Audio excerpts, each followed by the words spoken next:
promise I was just frightened for your ears when that guitar started screaming. Okay, so let me just do that again.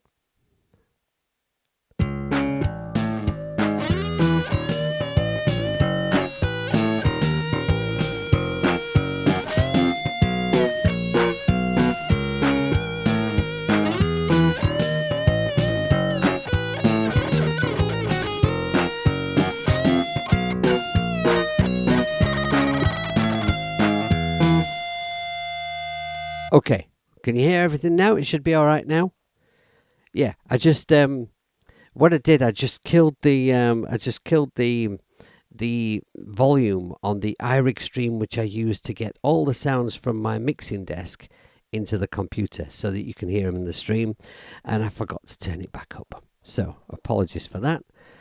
Just confirm for me that you can hear everything all right now. So yeah, for some reason, one of the apps that I'm here to talk about this evening did not save in the state that I left it in. Could be me. I could have made a little hippie cock up and caught it, you know, very easily done. We'll see as we go along and I demonstrate it tonight. We'll see if it messes up like that again. All good. Marvellous. Fantastic. Okay, so yeah, apologies for there being no stream last week. This is my streaming time, 8 o'clock on a Tuesday night wherever possible. But last week I had to rehearse for the gigs that I'm going to be doing in Japan. And so I moved the stream to Friday night, but I'd made a bit of a cock up. I'd neglected the fact that I would need to have the kids that evening. So unfortunately, rather than abandon my kids, I just had to leave it until tonight. So here we are. Right, so thank you very much for joining me. I'm seeing a few people in the chat now. The chat wasn't working either, but now it seems to have just suddenly started working. So hi Grant, thanks for being here. Hi Semtex, hi Sam. And I'll just have a little scroll up, as if there's anyone else here that I'm missing out. No, but there's quite a few people watching according to my streaming software. So don't be shy, people. Jump in the chat and say hello. Right, now, the first thing that I'm going to do this evening. Oh yeah, so I should mention that the track that you've just heard that just nearly blew your ears out. Sorry about that. I'm just going to do this so that you can see all of what I have so far. Is an unfinished track. It's a track I've just started, and I think it's quite promising. I'm really enjoying it. I just thought I'd use that as an introduction this evening, and then we're going to come back to this project in a bit after I've shown you something about Cubasis 3 templates. So, what's a template? Probably best if we just jump in and have a bit of a look at a template. I'm going to put this fan on over here because it's absolutely roasting in the studio. And if it makes an irritating noise that's unbearable in the stream, just let me know and I'll put it off. Okay. Right. So, templates. Let's go to media. Oh, I didn't want to press that, did I? I'll try that again. Media. Making all the cock-ups this evening. Right, so this is the project that I'm working on at the moment. What I'm going to do is I'm going to make a duplicate of that project for me to come back and piss pants around with later. Now, when you make a duplicate of a Cubasis 3 project, it gives you the option to rename it, right? Otherwise, it will just add a 1 in brackets after it. So I'm going to call it, let's see. I'm going to call it backup, because it's good to have a backup, especially if you're a stupid hippie who keeps pressing wrong buttons all the time.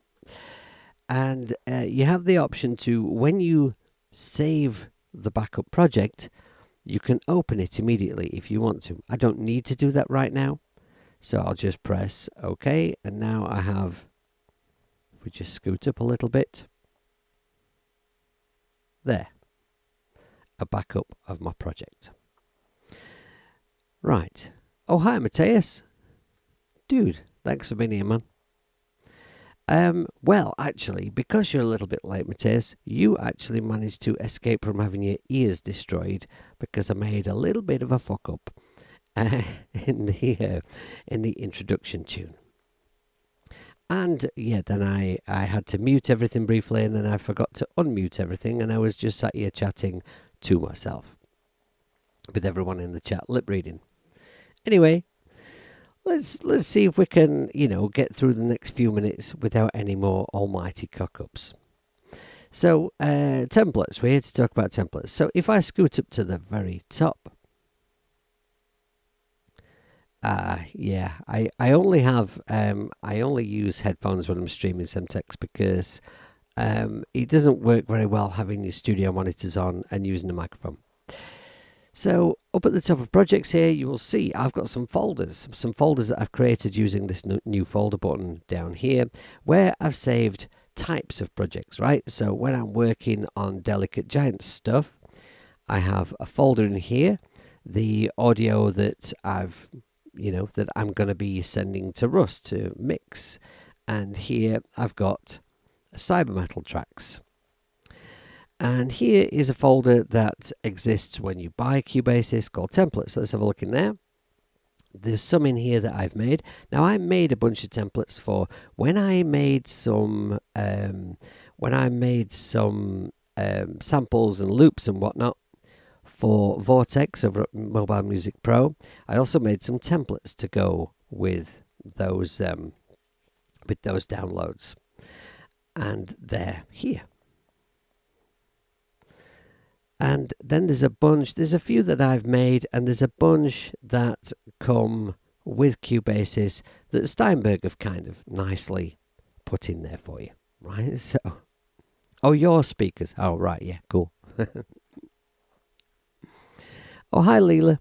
Leela is streaming at, in just over an hour's time, and I'm going to finish up my streaming time for Leela's stream. I haven't worked out yet how to do the dump thing, to dump all of you over to her stream. I've been having a look at it today. I couldn't quite work out how to do it. So what I'll do is I'll just show you. If I go to this view here and come out of my streaming software, and we'll go over here. There's Leela's stream that will be happening tonight after this stream. So if you don't know how to find Leela, just put in Rise of Dark Leela and you will find her, because that's what I did.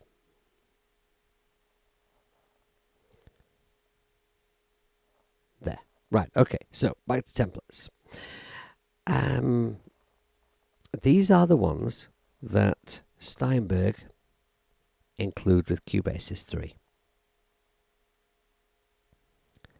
And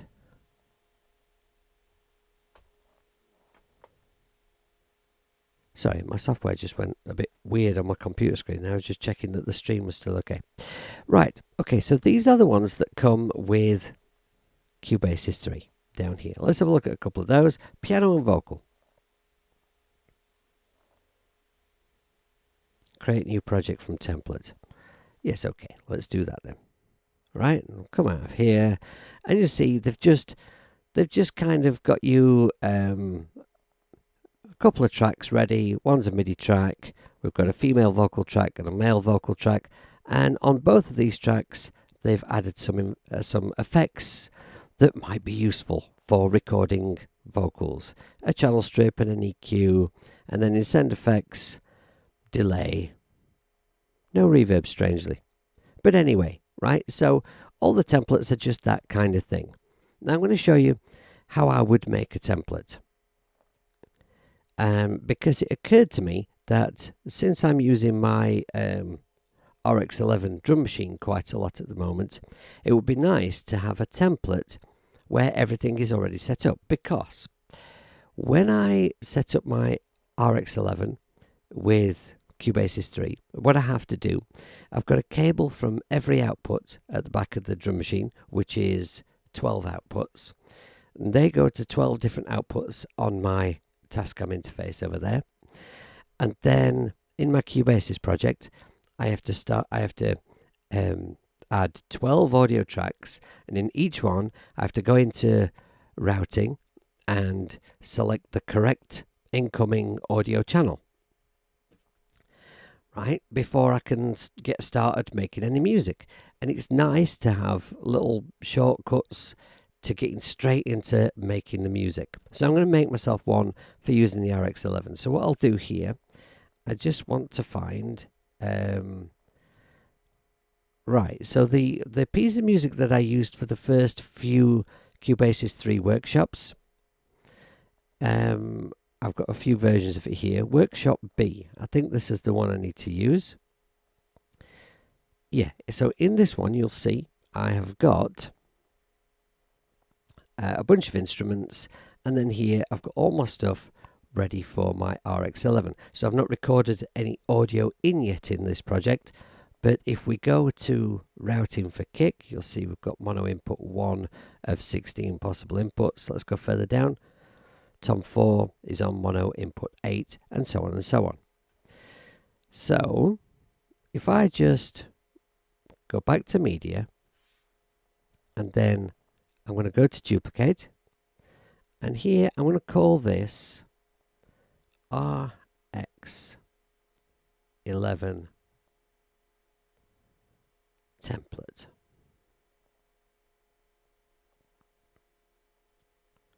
Right, and we'll open duplicated project this time. Right, there we go, RX11 template, and come out of there. Now, I don't want any of these in my template, so I'm just going to delete all these tracks by just going down to the bottom, delete all of those off. Now up here I've got some drum MIDI from that project. Now I'm not going to want that MIDI in my template project, but I will still want this MIDI track to put MIDI in, right? Because that's already set up and it's already routed to my audio interface. The MIDI's all set up. I've got the MIDI through on so that when I plug in a controller, I can immediately control the RX11 drums, and so on and so on. So I'll just delete the MIDI off there, and then this is good to save. In fact, if I've got everything armed, if I press some of the buttons on my RX11, you can hear all those drums are already set up, right? So this would be great. So if I start a project, if I decide to start a project and I'm going to use my RX11 drum machine, then I can just open this template and everything for the drum machine is already set up and wired in. Saves me a whole bunch of time. So all we do now is we just go to media. Now I want to move this project. I want to put it in my templates folder. But I can't do that while I'm in the project. While you're in the project, you cannot shift where it is saved to. So what I'll do is I will just open a different project, right, that I don't need to be in, but you know, just for the sake of moving this new template. Then I just select the one I want to move and I press move. And then we scoot up to the top of the list, go to templates, press move, go into templates, and now there we go. There it is. Right, so that's my template saved for next time I want to start a project with my RX11. And I wish I had thought of doing that before I started this project, because this new project that I played and tried to blow your ears out with at the beginning of this stream, because it would have saved me a whole bunch of time. Well, I've done it now, so, you know, for future, there it is. Oh, hi, Russ. Thanks for being here, dude. We've been talking in our messenger chat with the members of the Delicate Giants the last couple of days. We're very proud of the new album, and soon you'll be able to check it out properly on streaming services. So anyway, right. So I've done the template, right? Now what we'll do is we'll go back to the project that I opened up the stream with. So what did I call that? I need to come out of templates. I'll just press on projects over here, and then we'll go to Cubasis 3, Cybermetal backup. That's the one. And the reason I wanted to make a backup of the project is because I've already got some of my sounds kind of sounding pretty good, and I'm going to be pissy-panting around with them while I'm demonstrating them to you. So I'm going to do that in a backup project, and then when I return to continue working on the project, I can just go back to the other one and delete the backup. Right? So, yeah, Matthias. So I think, now Russ is in the chat, so he'll correct me if I'm wrong, but if I understood things correctly, what we've done is we've uploaded the album to DistroKid, and rather than setting a release date, we've just set it so that as soon as DistroKid can get it available on streaming services, they will do, right? You can do that, and actually, if you select the cheapest option when you become a DistroKid user, if you select the kind of cheapest kind of membership, then you don't actually get to choose what date your tracks will release. You just input all your data, you press OK, and they just do it as soon as they possibly can. And for me, every time I did that before I became a sort of a premium platinum super duper member, I found that it was on YouTube Music within 24 hours every time. So it shouldn't be long, I would have thought. In fact, Russ, have you checked whether it's there yet? Because it's staggering how quickly they do it. Well, check it now, Russ. Check it now. We could have chosen, yes, but we didn't, did we? We just couldn't wait. Anyway, so right, so here is my new project, which I think is quite promising. I'm just going to go into the app that caused the difficulty earlier, and I'm just going to check whether it's saved in the state I left it in, because I don't want to blow anybody's ears up again. Right, so insert effects. Just have a look at that. Right, no, that seems to be okay. Right, no, it's not available yet. Well, it will be. It will be very soon. Wouldn't it be awesome if it were available before the end of this stream? Anyway, right, so get on with it, hippie. So here in my project, I have got the red is the incoming RX11 drum sounds. So this down here, this is the MIDI that I am sending to the RX11 via my audio interface, and then it's coming back in on these audio channels here. Now, on these audio channels, I've got some effects that I've used to affect the drum sounds. And you'll see, I'm just going to show you what I've used, right? Because I've got loads and loads and loads and loads of apps, and I spend quite a bit of time mixing stuff. And these are the ones that I found most useful for electric drum machines. Punchlab, it's mega, it's superb. And Mixbox. Mixbox is absolutely superb.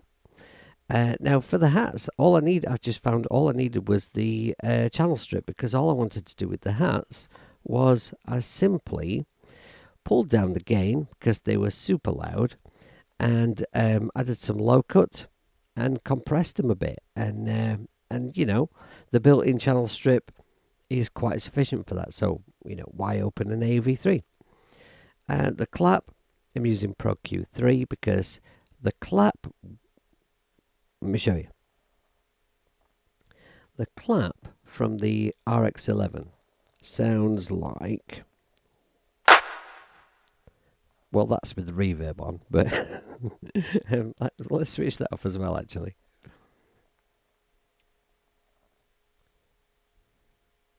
Right, so without Lunar Lander on it.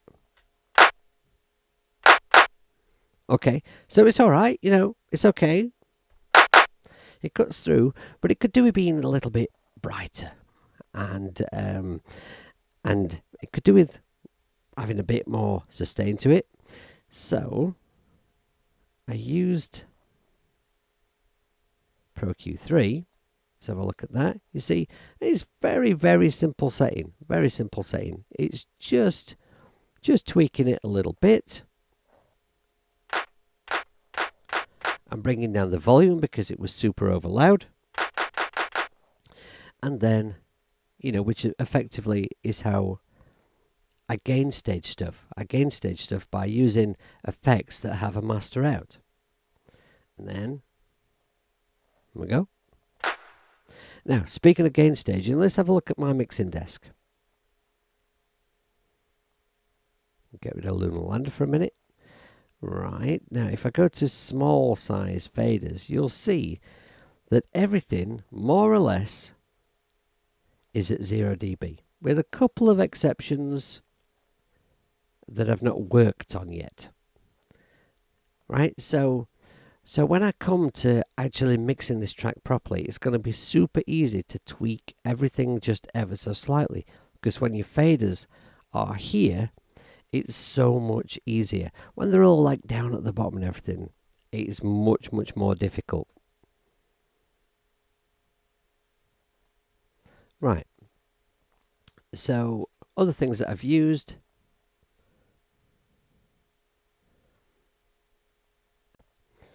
A bit dirty, in a sort of an 80s lo-fi crunchy kind of a way.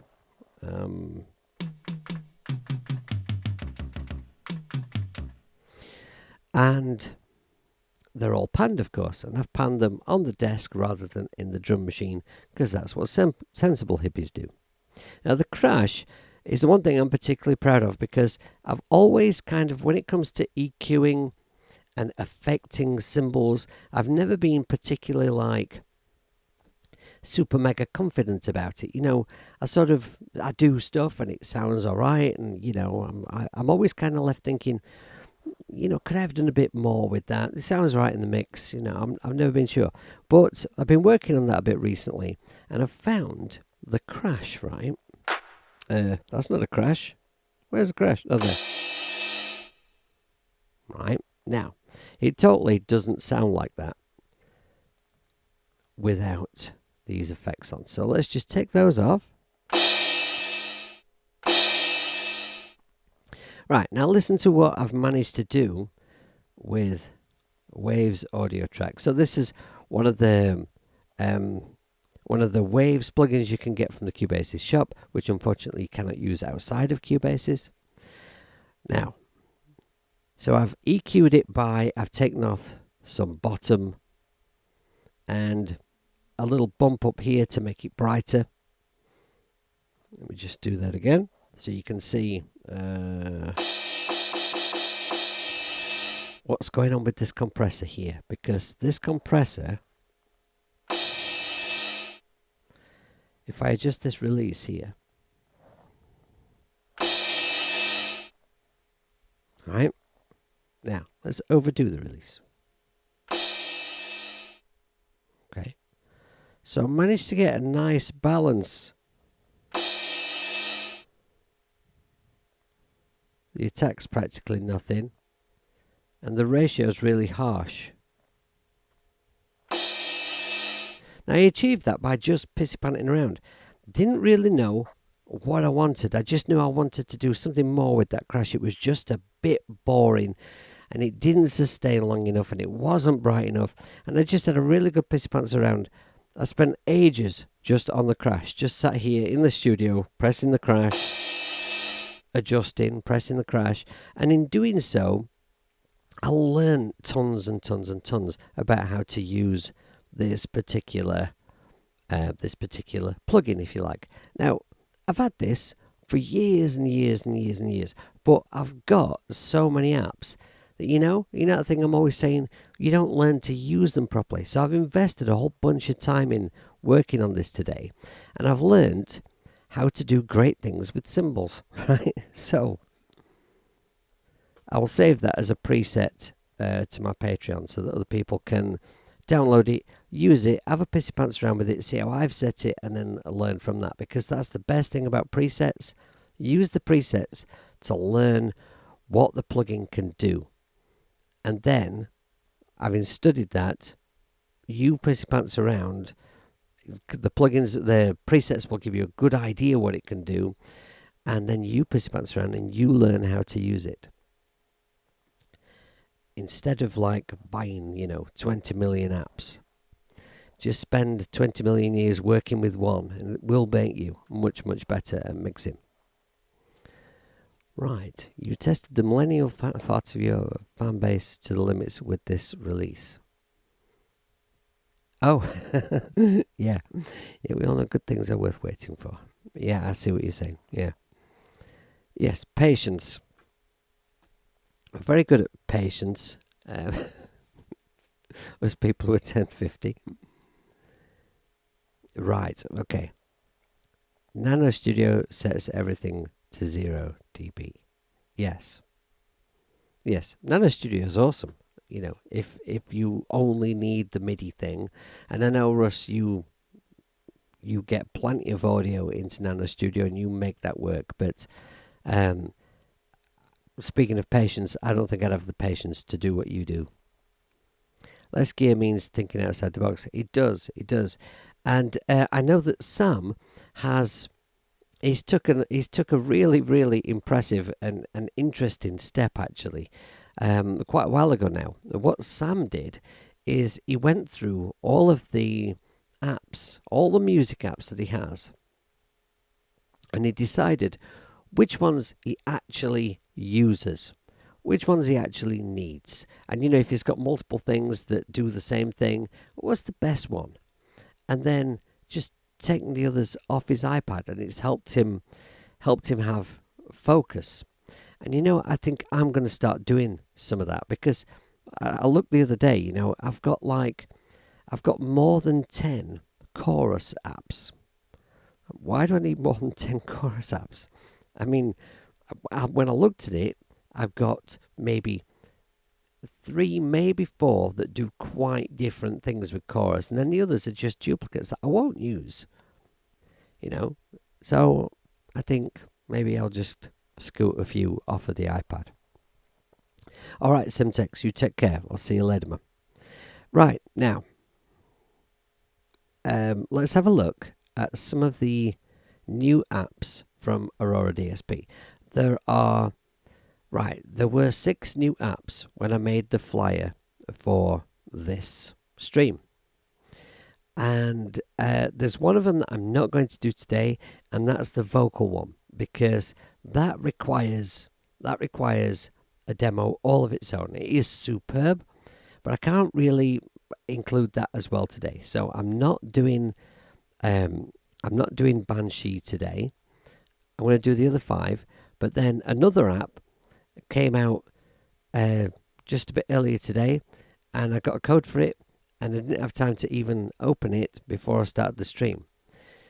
So we might have a look at that one as well. So I better get on with it. So there were 6, then there were 5, then there's 6 again. Now, I'm going to start with, let's have a look at Goblyn. Now,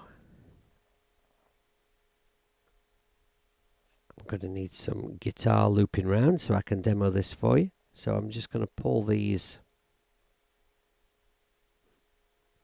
tabs in. Maybe to about here, I think. And that one to there. Okay, and I'll solo this guitar. Let's just see if that's coming through. Right, okay, now that's panned, so I'm going to unpan it, so it just sounds a little bit better for you guys. Sounds a little bit more Well, I don't know. It might just be a bit weird listening to one guitar for a while panned all the way to one side. Because my guitars, each part for like a distorted rhythm part, for a heavy guitar part, I play it in twice. And I pan one hard left and one hard right, So here's Goblin.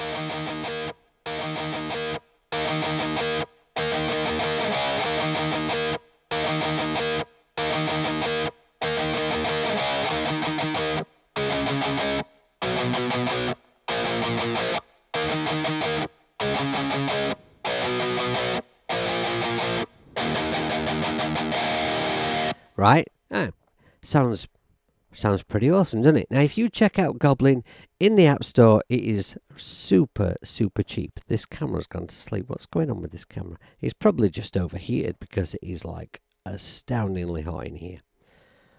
What's going on with you? Oh, it's just continuously asking me to update the Android software. And I'm not asked about that. I don't want to. And every time it asks me, it stops my camera working. And I don't know why.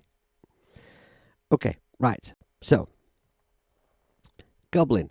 It's super cheap. Check it out in the App Store. It is ridiculously inexpensive. Now, what is it? It's not really an amp sim, but it's more than just an overdrive pedal. Let's have a little play around with it. While I'm playing around with it, what I'm going to do, I'm just going to have a little tweak around with the EQ, and you blend between two IRs. This is just an output volume, and then you'll see you can twist the Goblin's head, right? Or the ring around his head. And it's like, effectively, right, all of the guitar plugins from Aurora DSP have this, and I just think of it as like a magic sauce thing. So I'm just going to play around with it and let you have a listen. Notice high, mid, low, and air on top.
Right, so blending between those IRs has a drastic effect, and also this control here is great if you really want that nasty sound. Bear in mind, this is not a drop tune guitar, it's just E flat, that's all. I mean, imagine this like a 7-string guitar or a really low tuned guitar.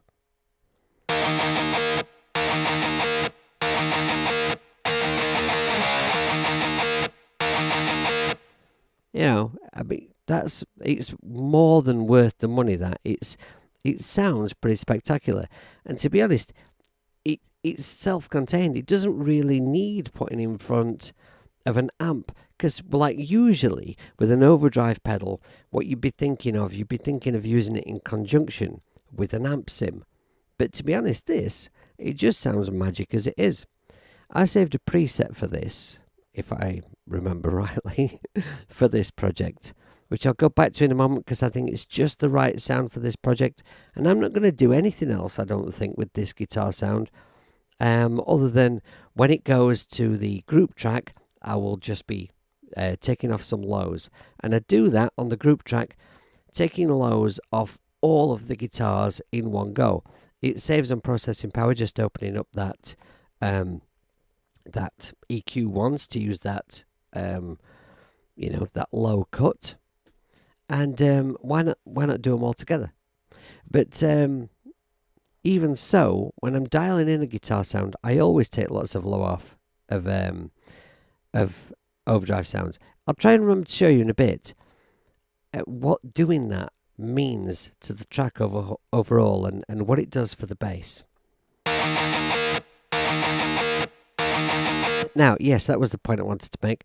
Okay, so you cannot save presets in this app. It's a really simple app. There's no like presets that come with it, and there's no way you can save them. But in Cubasis, all you do is you go to here. He said, forgetting for a moment exactly how to do it, and you press on Goblyn, and you press on My Presets, and you just press save, and then you name it, right? And there you've saved your preset. So I'm just going to open up the preset that I saved earlier for this project. And go to here, and I remember that I did pull the volume down a little bit on it, right? And that's... it doesn't matter for now, actually.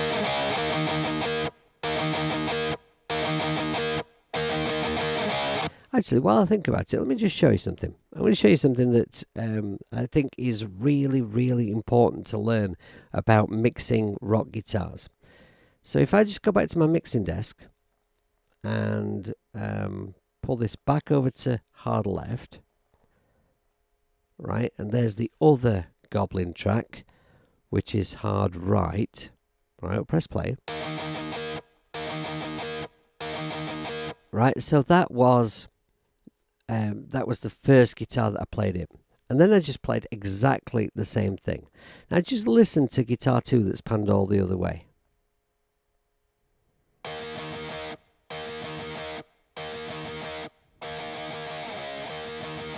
Right? I've not phrased it exactly the same. The timing is not identical. And because of that, because I've not corrected it in any way, I've not timed it. It's very tempting to when people are going to be like looking at your WAV files in your project in a stream like this. If I zoom in on those WAV files, you'll see they're not perfectly in time. They're really good takes, but they're not robotic. So if you just recorded it once and then you copied it to another track and then just pan it left and right, it does not have the same effect. It does sound bigger, it does sound wide, it sounds good, but it doesn't sound anything like as good if you just play another good take in. Right, so let me just play those like that.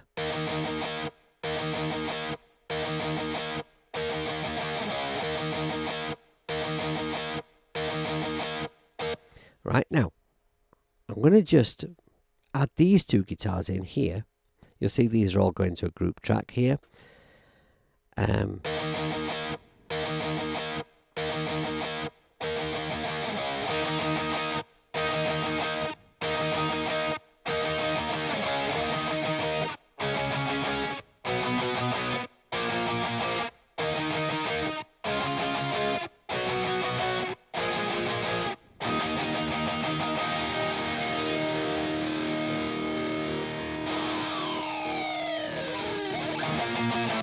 Right, now while I remember, let me show you the group track, and then we'll have a look at the app that I've used for these 2 guitar tracks. There we are, there. See, all I've done, I've simply just taken off some lows. Now if I add the bass back in, I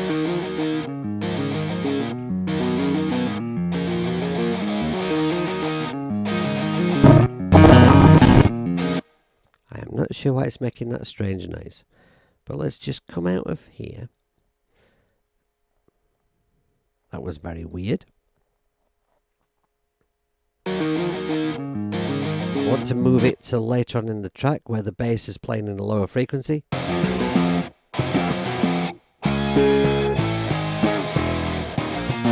Now I'll switch off the EQ so you can hear the difference when I've not got that low cut on the guitars.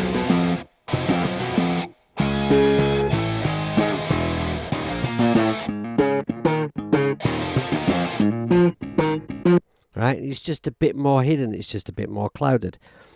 And I found that is the number one thing, especially when mixing a heavy track, is those low cuts, making room for all the instruments. Okay, now let's go and have a look at Dead Kitty. No, I'll just solo one track here.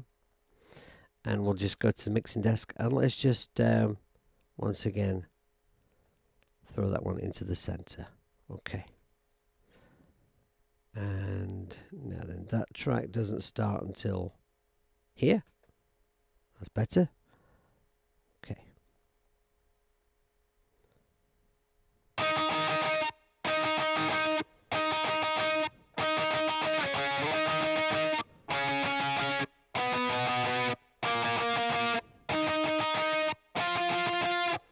Right, now Dead Kitty is very similar to Goblin in its, in the way it's set out. But there's a little bit more to it. We've got the IR blend, so a choice of 2 IRs called Worms and Bones. And we have a clean channel on this one. So again, it's kind of like a pedal. We've also still got the magic source thing. And I'm just going to have a piss bounce around with it so you can hear what it can do.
Right, so basically Dead Kitty, if you like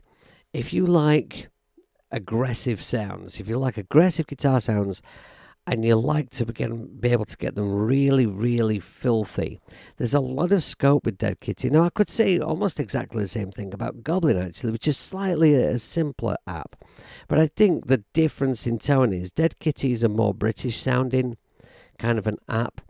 It sounds a bit more raw martial, but it can go much more extreme than that.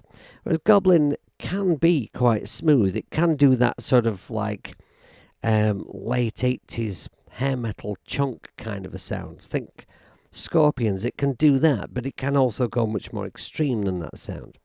And that would be my assessment of the two anyway. Now let's see if I can put this back something like it might have been before. I think I have a rough idea how it was. Oh no, I forgot to show you something. Actually, let's just go to clean. Now the clean sound is not going to be brilliantly demonstrated by what I've played in here.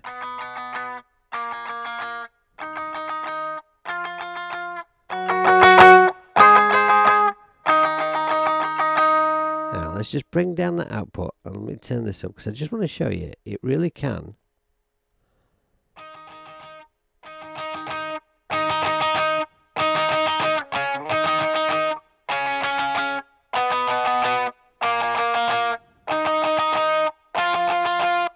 Quite a nice bitey kind of clean to break up kind of amp sound. And if you're the kind of player that likes to have that sort of sound where it sounds like an amp that's about to break up, and if you push it harder it starts to overdrive, if you're that kind of player, then it does do that sound. And again, it's a super cheap app, and yeah, I'm really impressed with it.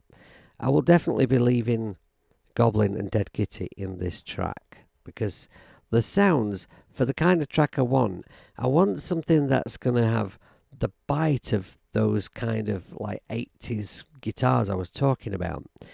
but also the capacity to just go a bit filthier. And you certainly can dial that in with these two super cheap apps. So, how was this set before? It was...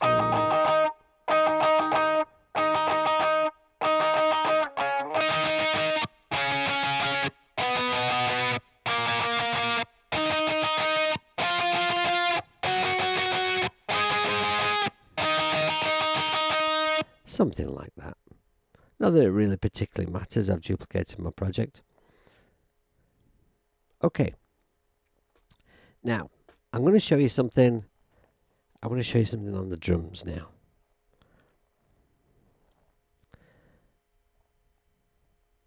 What was saying, Keith? Oh, and by the way, hi Keith. Thanks for joining us. Thanks for being here. Sorry, I didn't see you sneak in.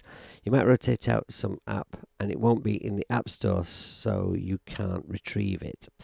Yes, that's true. That's very true, Keith. And I've been very fortunate in that regard because it hasn't happened to me because I never take any apps off of my iPad. I've never, up to this point, I've never done that.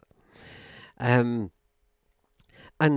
while we're on that particular subject, Lunar Lander is my favourite reverb and delay app. I absolutely adore it. And a long time ago, it disappeared from the App Store. But I had it on my iPad, and if you already had it, you've got it, right? As long as you don't remove it from your iPad. And I know I've been saying this for ages, right? But it's coming back. It is coming back. It will be restored to the App Store. Now, let's just solo drums. Okay. Now, hear a bit of hiss there, which I'm pretty sure is coming from Lunar Lander. And I don't care, because, you can't hear it in the track, and Lunar Lander sounds great. Right, so here's my drums. Just drums. Now, one person, I can't remember who it was, asked me, what might I put on group tracks as an effect? What might I use? And I'm going to do a stream where I'm looking specifically at group tracks and the best way to use group tracks and what effects you might use on group tracks. But I'm going to show you one right now because this works superbly here. So if you've got a group track set up and you want to put one effect on that will affect every instrument that's sent to that track, right? You select the group track and you go to Insert Effects. And here I have got EQ 510, which is another of the new Aurora apps. Now this again is very cheap. I can't remember how much it is. Let's have a look. Where's my mouse? If I go there and I click here, right, there, and I'll just show you this view here. So we go there, there it is, EQ 510. Okay, so in the UK it's listing at $3.99. Now this is a superb sounding EQ. This is ridiculous. Oh, by the way, while I'm here, don't forget about Leela's stream at 9:20. Well, it's 9:20 here. It's in about 25 minutes. I better crack on. Yes, I better crack on. Okay, so here is a superb sounding EQ. Now at the moment, it's switched off. Put the mouse over there. I'm going to press play. And now I'm going to switch it on. Now, like all the best hardware, just by running things through this EQ, it just seems to sound better. I can't describe it. But there are studios that use old hardware and they run instruments through the hardware and basically don't really use the hardware for anything, don't actually have anything switched on.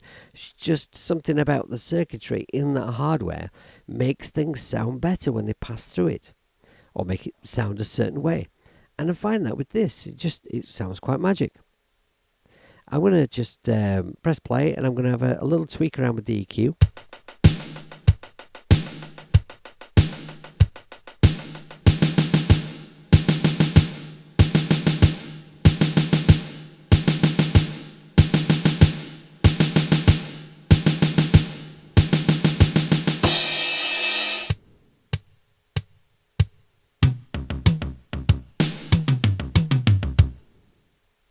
This is great for picking out the frequencies in a drum kit.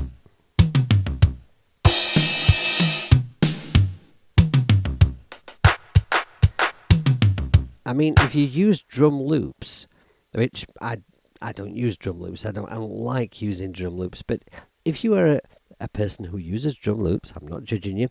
And you know, well, like what happens when you use a drum loop is when you're mixing, you listen to the kit and you're like, great if the kick was a little bit louder, and you know, if the snare was a bit more bitey. That's a good descriptive word, isn't it? And it's it's difficult. It's difficult to achieve that in a loop. This is the perfect app for that. It's not the most sophisticated EQ or anything, but I've found on drums it really picks out those frequencies. Let's see if I can bring the kick up, right, as an experiment. Let's see if I can just make the kick more.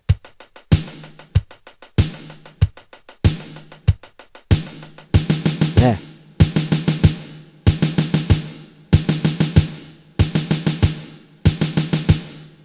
Right, let's see if we can give more bite to like snares and claps.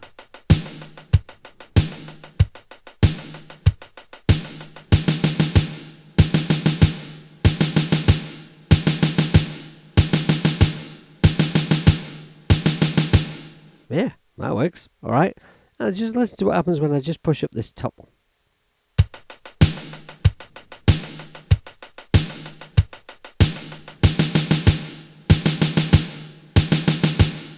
Want to add some overall brightness to your kit, just make it cut through a bit better? There it is. Right? And you know what I would probably do with this EQ is I'd probably take the very bottom one down a little bit.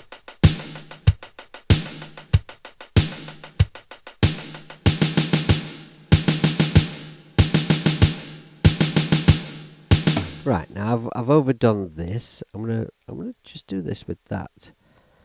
A little bit of that frequency there. Let's try this.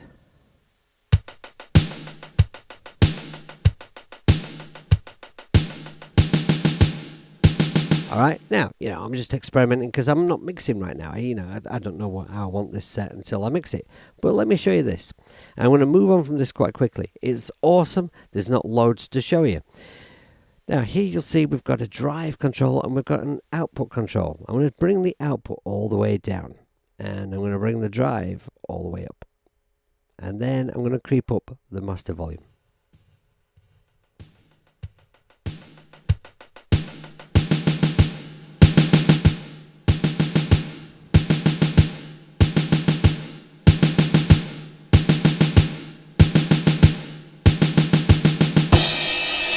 Right? I love that sound. That sounds fantastic. And that, to me, to my ears, that's helped to glue my drums together. And considering that at the moment, the drums are just coming from the drum machine. They're not recorded into Cubasis 3 yet. They're just coming in through my audio interface into Cubasis 3. And we're processing on a group track and just driving them a bit, pushing a few frequencies. It sounds magic. Let's just unsolo and see what that might sound like in the track.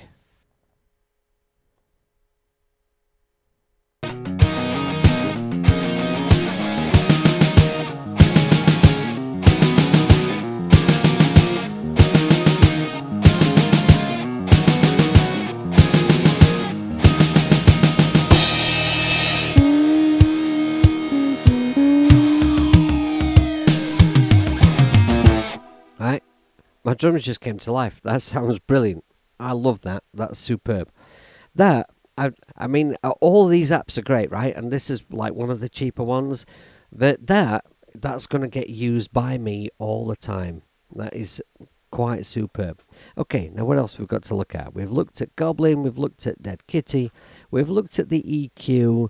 That leaves Cerbes and another one. Which I can't remember what it is. What is it? Hang on. I'm gonna have a look on here. Look with me. I won't feel so stupid. Oh, it's Gorilla. Of course, it's Gorilla. Right? Yes. Stupid hippie. It's only like the bass app. What a dimwit, honestly. Right. Okay. So Yes. Yes, you did. You won that from me, didn't you, Russ? Yeah. So, do you use Lunar Lander? Because I just think it's like the best thing ever. I love it. Okay, now, what should we do? We'll do the bass first. Right, now, Gorilla, I'm not going to go into too deeply because when Gorilla came out for desktop ages ago, I did a full demo on there. So if you want to know about Gorilla and you want to get into the nitty-gritty of how it works and everything, you can go and watch my video. But I'm going to give you a quick look at it here. So I'm going to solo the bass. Now, put that mouse over there to avoid any accidental calamities. Now I've got this tapping thing that I've started this track with.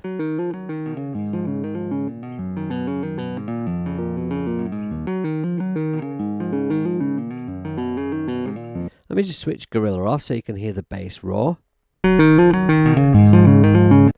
see, it's super loud. Again, I've used Gorilla to gain stage it, to bring that, you know, mega volume down so that my fader can ride high on the desk. I'll switch it back on.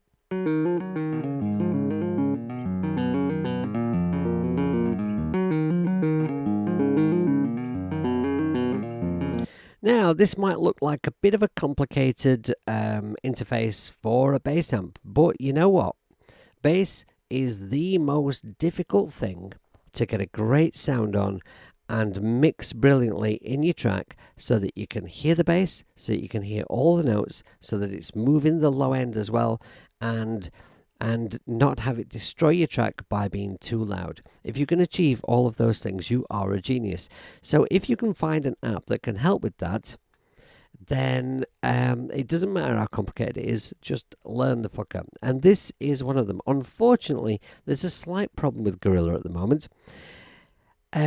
Used in AUM or used standalone, it works superbly. But used in Logic Pro for iPad or GarageBand or Cubasis 3, and I haven't had time to test any of the other digital audio workstations available for iOS, it doesn't resize.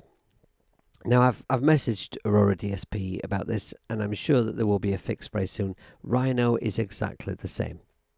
Now, a killer bassline. Thank you very much, Mateus. It's actually very, very easy to do, and if you'd like to know how to do that, I will show you in a Patreon stream. It's honestly, it's really easy. It sounds clever, but I find it's one of those things that looks really, really flash when you play, you know, because you tap in, but, you know, it's not that hard. Right, so in here, there's a whole bunch of stuff. I'm going to kind of gloss over it a little bit. Like I say, you can go watch my video if you want to know it deeper, but the reason why this app is so superb is because your bass sound is divided into a top end, midsection, and bass end. Now, you'll see down here, there are some controls we can't quite reach properly because it's not resizing and it doesn't zoom or drag or anything. I'm sure it will soon.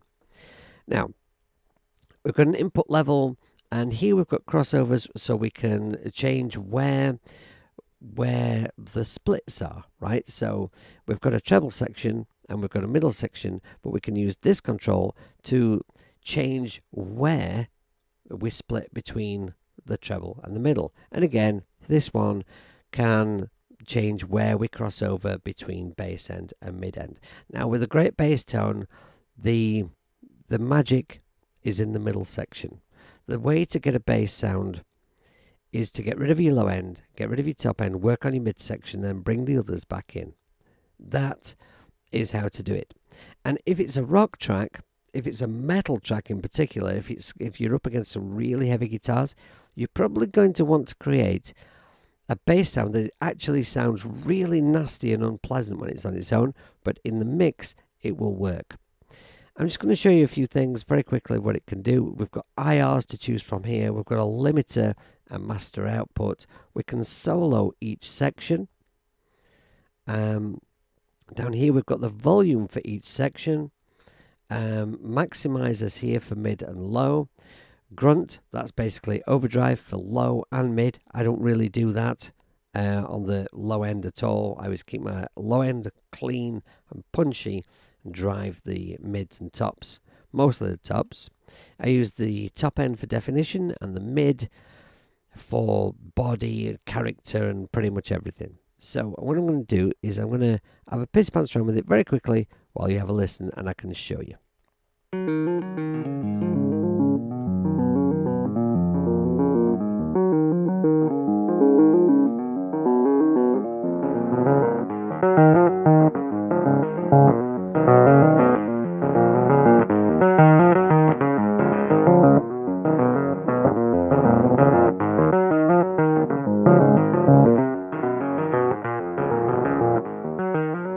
See, with these controls here, I'm adjusting how much of the treble section and how much of the bass section is in with the mid.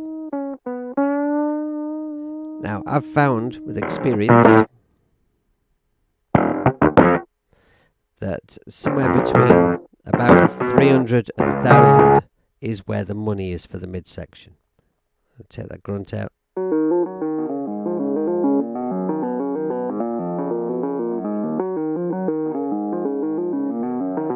Bring a little in. We've got a magic source button again. How bright that sounds now. And there's no top end yet. Right, now, let's solo the low end.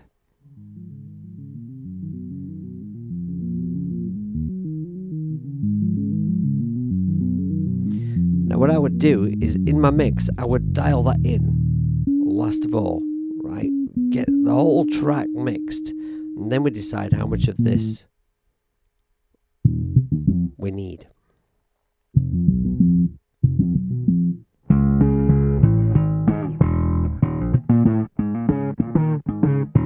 Right, now we solo the top end, and we haven't got any top end because I haven't turned the volume up. There we go.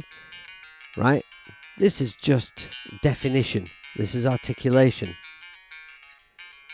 We've got different preamp sounds to choose from. We can drive that front end, and we can blend it in the mix. We can switch between a clean and drive preamps and hot or not. And we even have a gentle switch. How was that?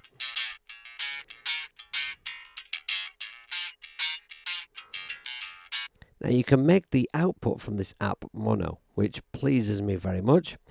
We can map a MIDI controller to it, so if you wanted to use it live as an actual amp and have a controller that you could just, tweak your knobs with, no problem.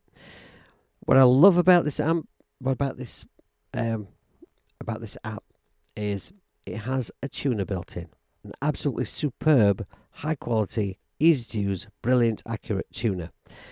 Please take note of this. IK Multimedia and Nambrini, actually, and Steinberg, who haven't even got a built-in tuner in Cubasis 3. Can you believe that? That's madness. Right, we'll take that off solo. Let's do a quick blend of these volumes, and then we'll have a pissy pants around with the cabinet IRs. You can blend between, and you can also, can you import them? You can import custom ones as well. That'll make a lot of people happy. And there's an octave thing down here. I'll have a quick pissy pants around with those and then move on.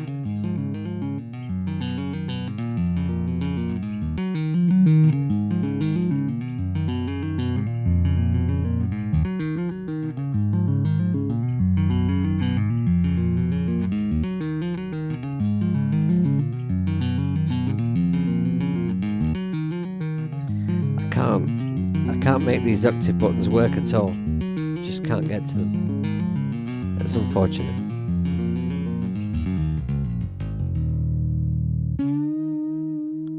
Oh, I did. I managed to do it. Right, so there's a high octave and there's a low octave. Right, okay. Right, okay, one more app to do today. We're going to have a look at DriveThru Cerbes. Now this is the app that nearly destroyed everyone's ears earlier. and I have it on the lead guitar, and I'm just going to check the master volume again before I do anything. Okay.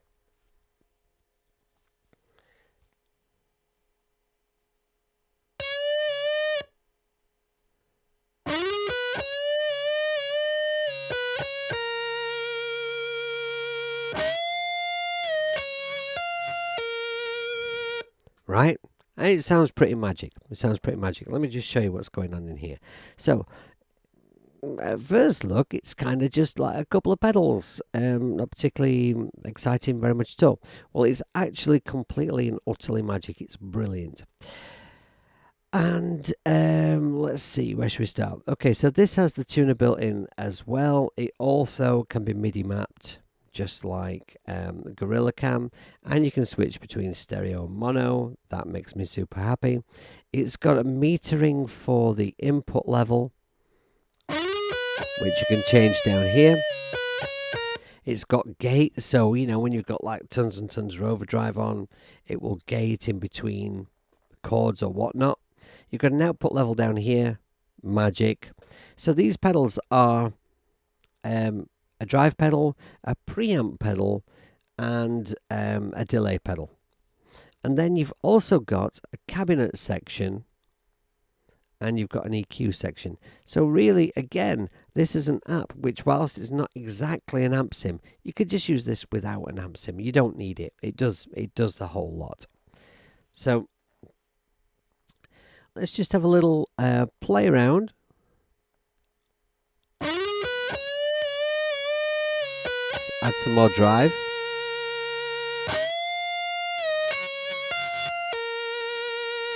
A bit more bite.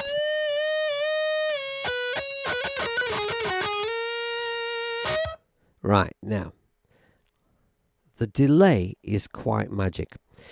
This preamp pedal has got 3 sections. We've got a clean section up at the top, and rhythm section here, lead here. We switch between them with these 3 buttons down here. And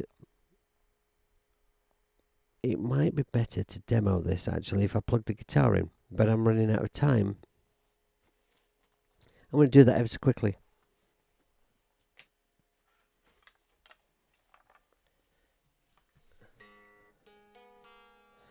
So, if I just go down to the bottom of my project and just add an audio track, and then we'll throw Cerbes in there.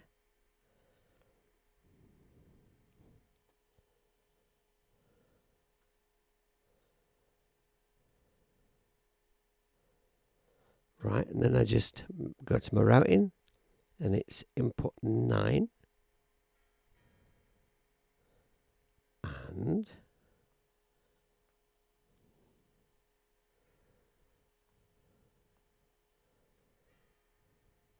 we'll arm it. Solo that one. Take this one off solo. Okay, now go into the effect.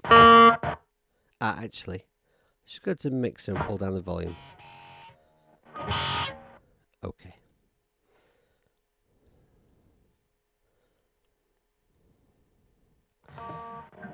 Okay, now there's a whole bunch of presets up here. And there's some really, really good ones.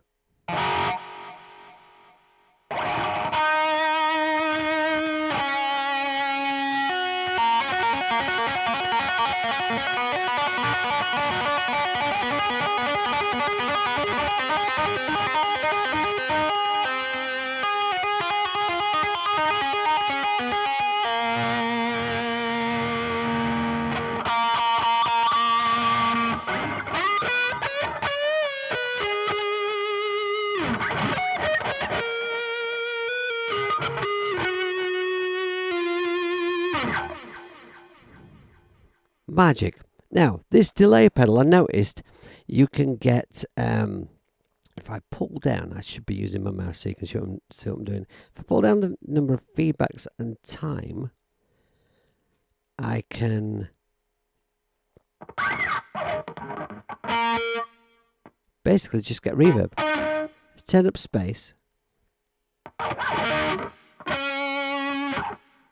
right? And with this button here, we can sync this to the BPM of the track or not.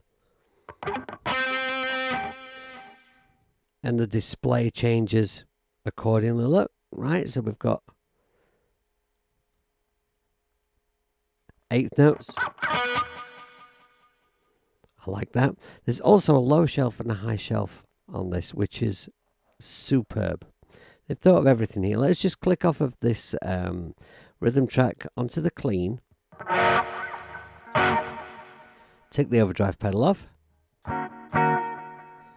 Right, see, you can get quite a nice clean tone out of it as well. It's not really ultimately what it's designed for, but you can.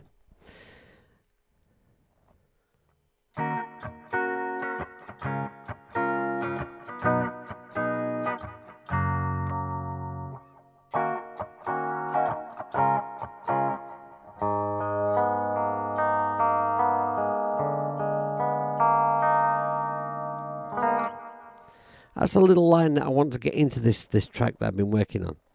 I'm thinking I want to have a section where it has some clean guitar in it, and I'm hoping to work that riff in. Okay, so we've got basically 3 stages to this preamp here. As I said, we click between them with these buttons here, and each section, well, the rhythm and lead section at least, have got gain, bass, middle, treble, right? So let's see if we can get a sort of a slightly sort of more chunky, less extreme kind of a rhythm sound. Check out that delay a moment. Right, so you can get quite a nice dry.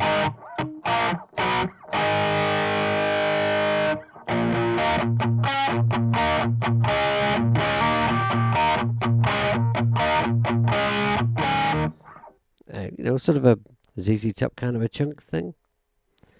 And then the cabinet section.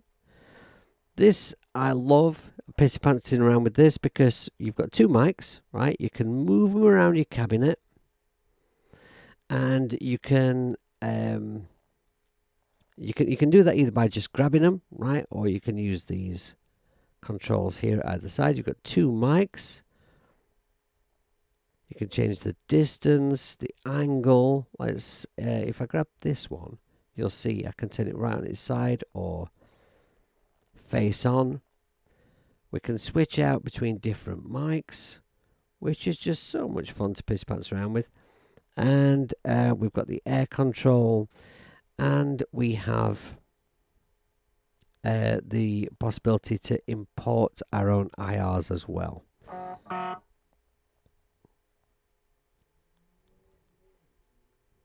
Let's just show you the difference when I move these mics. Right?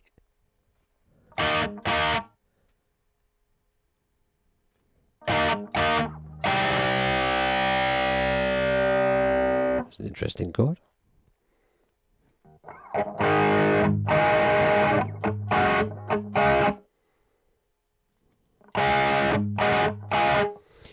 Right, and then we've also got the EQ section where you can just click on a node and select the kind of EQ shape you want to add. So let's say okay, so let's say here I want to add well, it's Isabel.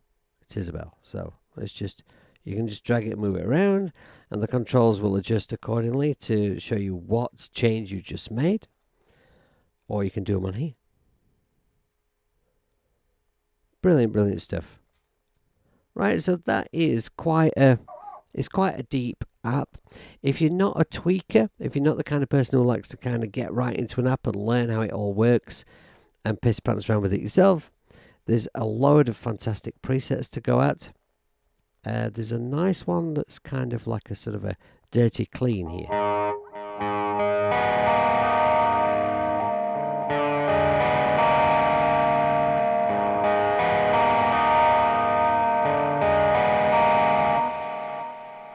And And the secret I found is similar to the Numbrini apps. If you want a clean sound or cleanish sound, then pull down the input level.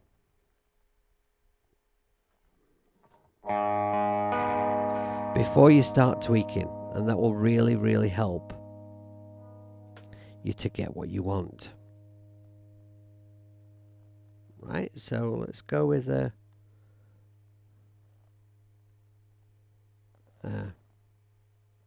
I should have put my glasses on.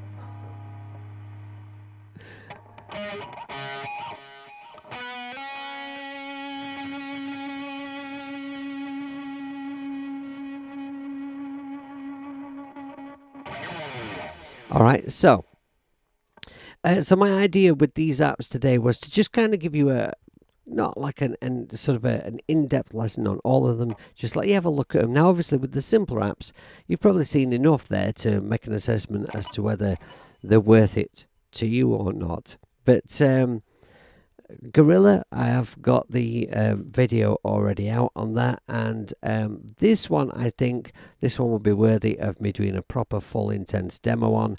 And like I said about Banshee, I should do a demo on that one as well. Now, the other app that I just got a code for today that I haven't had time to look at, I can't even remember what it's called. I need to go in a moment anyway, because Leila will have started now. But if I just go here and show you that in the App Store, there is now another CO by this developer. There we go. Absylon, Ampsim, $6.99.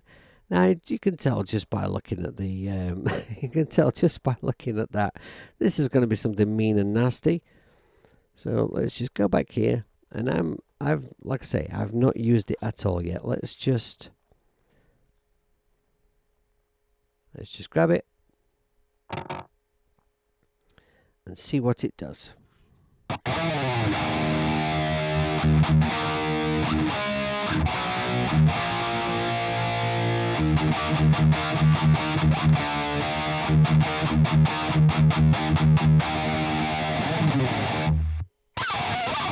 Right, okay, that's pretty mean. So it looks to me like it's like a bit like Dead Kitty and Goblin, with maybe a bit more to it. It's nice to have the gate in the app. It's got the magic source kind of thing.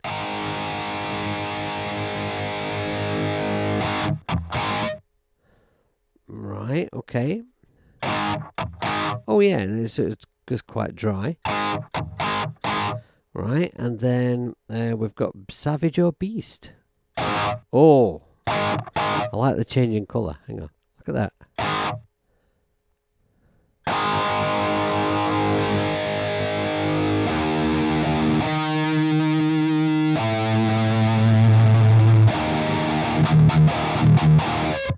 Oh, that's nasty. Right, in a good way. All right, so, you know, I'm not going to try and go into that any deeper, just to give you an idea of what it is and what it does. Okay, so I'm going to scoot off in just a little moment here. Now, where was my, there it is. There's my project as it was. I'm going to play you out with the project that I've just started, and this time hopefully we won't blow your ears out. Just going to check that volume once again. Right, so thanks for joining me tonight. It's been more of a demo of Aurora DSP apps tonight than it has talking about Cubasis 3 stuff. But there's lots of stuff planned for talking about Cubasis 3. Now, if you have any ideas, anything that you can think of that you would like me to talk about, anything you'd like me to explore related to Cubasis 3, then by all means, just shout up and let me know and contact me on whatever platform you want to contact me on. Right, so thank you very, very much. Oh, hey, Jade. Yeah, yeah. Looks like that's going to be lots of fun, doesn't it? Awesome stuff. Okay, well, I've got to go now because Leela will already have started and she might get quite cross with me. So, thanks for being here. Thanks for joining me. Have a fantastic week, and I will see you next week for another workshop. See you later. Bye